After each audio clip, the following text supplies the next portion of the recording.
This is Street Fighter 2 for the Sega Genesis. Previously I had reviewed the Super Nintendo version of this game, so I'll probably do some comparisons with it.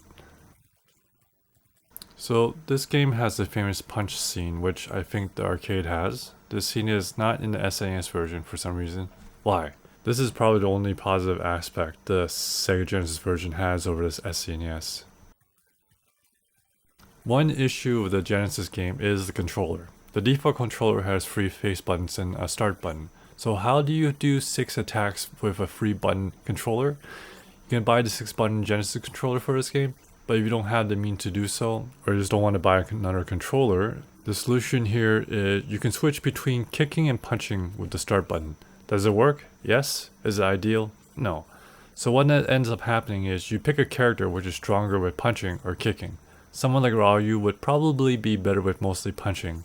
You do miss out on the lower kick special, but that's only if you're just gonna use punching only. The graphics and sound are definitely a step down compared to the SNES version. There are less colors, and also the sound is not as clear, especially the voice. This is definitely not a good looking game. I feel like it could have been better looking. Maybe later Street Fighter games will be better in this regard. One positive here is there isn't much slowdown compared to SNES. Overall, back then if you had a Genesis or Super Nintendo, get the SNES version of this game. If you wanted the Street Fighter experience, as the Genesis controller's 3 button layout makes it difficult to translate to the Genesis from the arcade.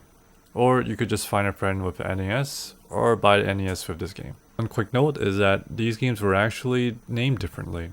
Anyways, overall I would give this game a 7 out of 10.